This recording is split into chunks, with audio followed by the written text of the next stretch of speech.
last night. They weren't completely full, but they were getting close, and so that's why we wanted to open up 2 more warming centers tonight. We got last night for certain hypothermia last night. Oh, for EMS, it was about the same level as we would expect at a normal day this time of the year.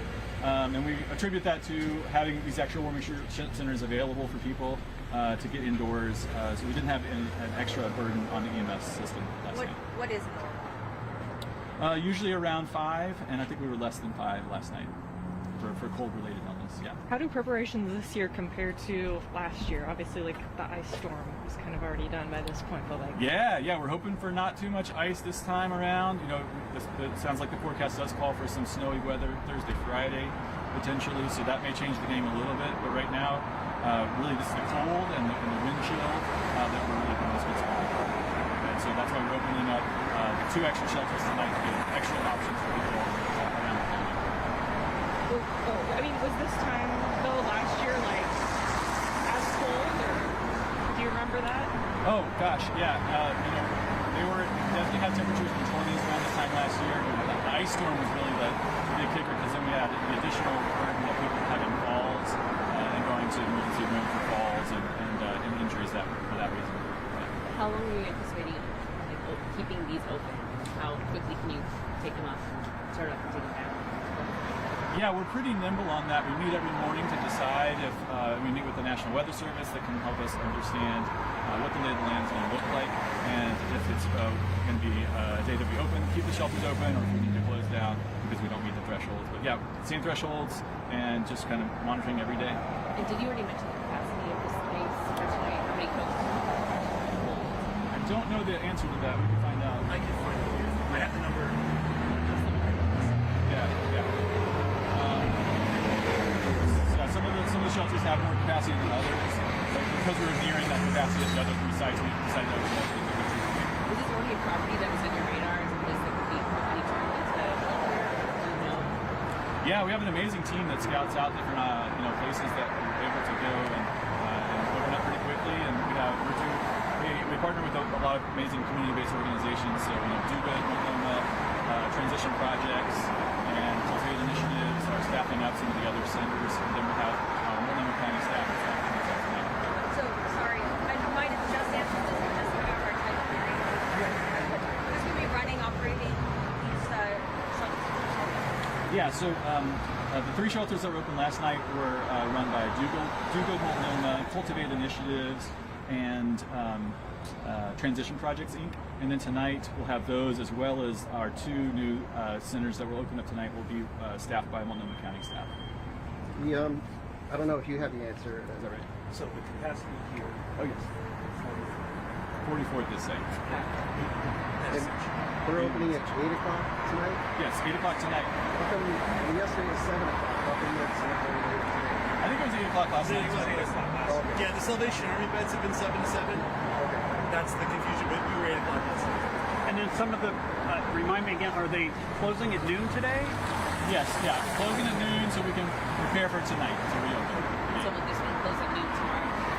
I anticipate that, and like I said, every morning we're checking to kind of see what the logistics will be, and we'll let y'all know. Or 24 hours? At least. No. As Dennis mentioned, the Salvation Army site is 7 p.m. to 7 a.m. They might be able to stay open later too, I think, today. Gotcha. Thursday, so on Thursday, if it's really, really bad, you would stay open longer? Or? We'll have to evaluate it day by day, yeah, just to see if we have the capacity and the staff, and because we're asking people to work shifts overnight, so it's hard to kind of staff up some of these things. But yeah, absolutely.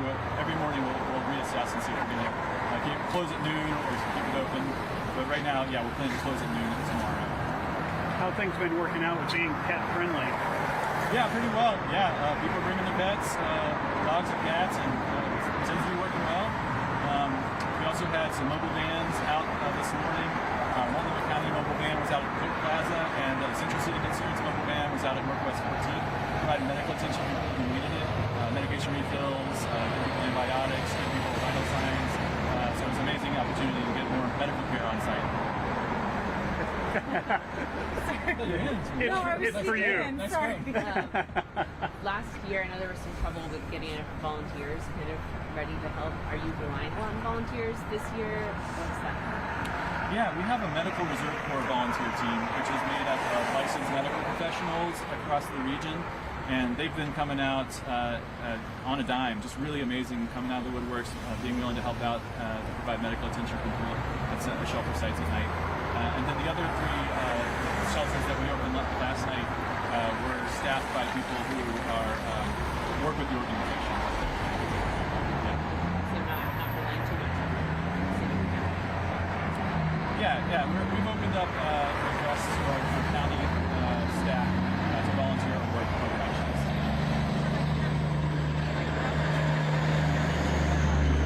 Volunteers versus citizen volunteers This came up a little bit in our order policy. I think there were.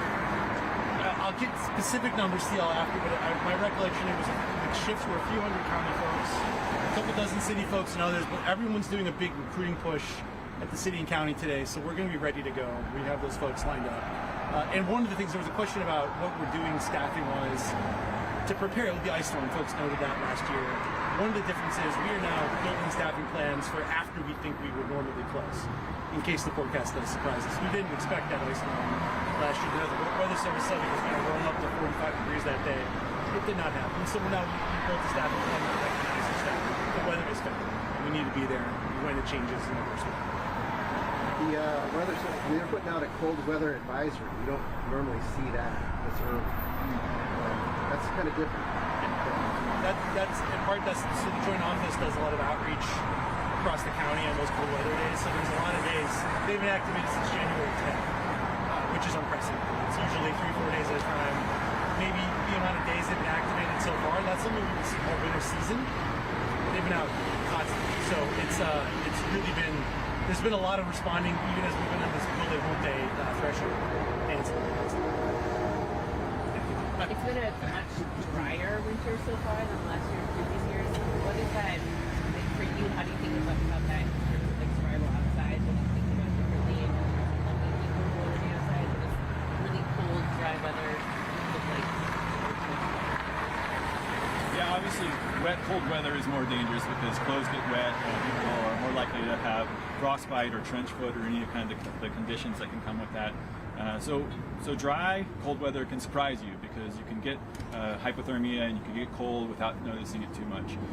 So we want to make sure people are aware of the signs of hypothermia, can get indoors and get safe as soon as possible.